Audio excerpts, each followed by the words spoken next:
Saudara Presiden Joko Widodo meminta kepada Kapolri Jenderal Listio Sigit Prabowo untuk transparan mengusut kasus pembunuhan Vina Cirebon. Presiden Jokowi memastikan sudah bertemu Kapolri dan meminta agar pengusutan kasus pembunuhan Vina terbuka dan tidak perlu ditutupi. Jokowi juga meminta Kapolri mengawal kasus ini agar proses hukum dapat berjalan sesuai dengan prosedur.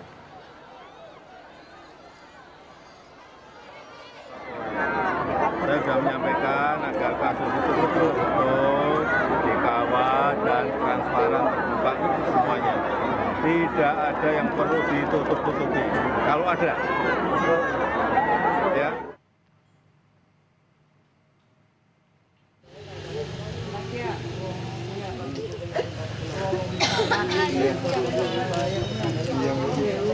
Orang tua Peggy Setiawan meminta Presiden Jokowi membantu anaknya yang kini dijadikan polisi sebagai tersangka karena diduga otak kasus pembunuhan Eki dan Vina.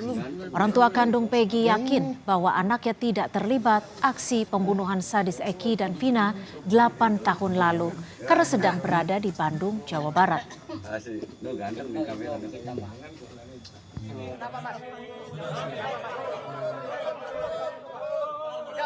Karena Peggy tidak bersalah, Peggy adalah tulang punggung kami, jadi saya mohon kepada Bapak Jokowi bebaskan anak saya karena anak saya tidak bersalah.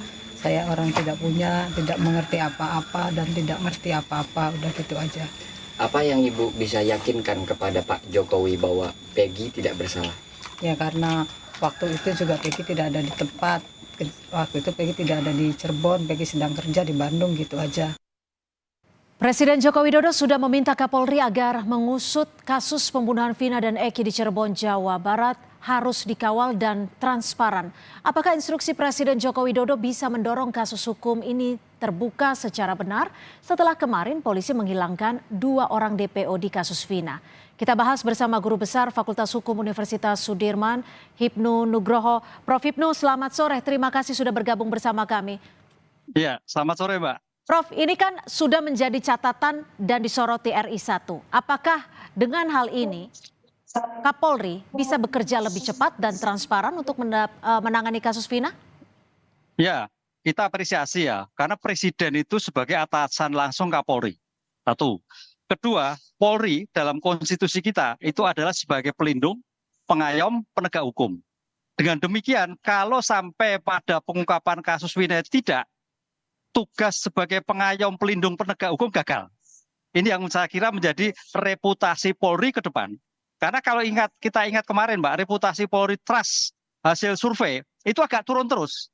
Nah, ini jangan sampai kepercayaan masyarakat terhadap pengungkapan perkara sebagai bentuk pelindungan demikian juga turun. Inilah saya kira Polri bagian cermin pelindungan masyarakat di dalam republik ini. Dengan demikian Presiden memberikan suatu instruksi sangat diapresiasi, mudah-mudahan Polri begitu cekatan, begitu sigap dalam rangka mengungkap pembuktian. Kalau toh kemarin pembuktian dengan pembuktian langsung, misalkan keluarga, bukti, besok paling tidak pembuktian tidak langsung. Karena bisa mengcounter, yang 5 ini tidak mengaku bagaimana alasannya? Ada intervensi enggak? Ada rekayasa enggak? Ini yang saya kira trik-trik pengungkapan ini sekaligus akan membuka dan Presiden memberikan apresiasi untuk segera dilanjutkan dalam rangka tuntas sebagai negara bertanggung jawab terhadap rakyatnya, terhadap masalah hukum. Oke, jika memang sudah menjadi sorotan dari Presiden Joko Widodo, lalu bagaimana baiknya atau selayaknya Kapolri harus merespon terkait hal ini?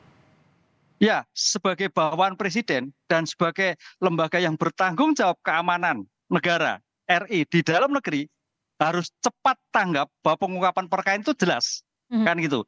Karena sejak awal memang ada suatu tanda petik tidak keberesan kan itu. Oleh karena itu harus petakan apakah ini karena faktor lembaga, apakah ini faktor kejahatannya, ataukah faktor buktinya.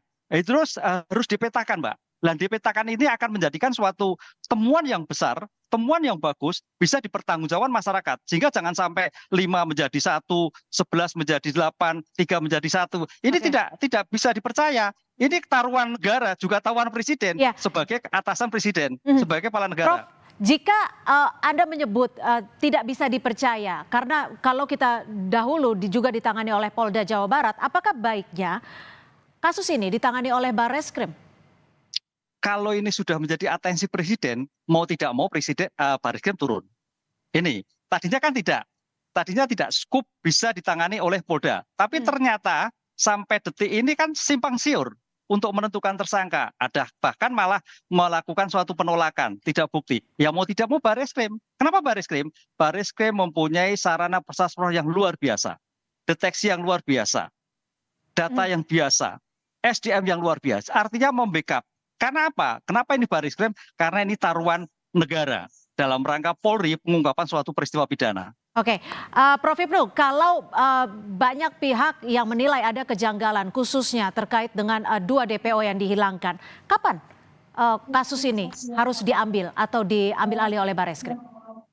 Segera, begitu Presiden memerintahkan seperti ini, ya mau tidak mau Kapolri memerintahkan Barreskrim untuk mengambil alih. Kan gitu Mbak, karena gitu loh, kita pertanyaan begini loh, kalau kita analogikan, kemarin kan pada waktu itu kan diambil alih oleh Polda, karena ternyata supaya tidak ada konflik interest, kan gitu kan. Sekarang pertanyaannya, kalau di Polda ditangani jangan-jangan ada konflik interest, harus Barreskrim. Ini kan meningkat terus Mbak, pertanyaan seperti itu. Sehingga kalau Barreskrim betul-betul seandainya ada intervensi, ada kelompok yang tanda petik disembunyikan, itu menjadi jelas penyelesaiannya. Baik, agar lebih terbuka. Terima kasih Prof. Hipnu Nugroho, Guru Besar FH Unsud sudah bergabung dan memberikan perspektif pada kami di Kompas Petang. Selamat sore Prof.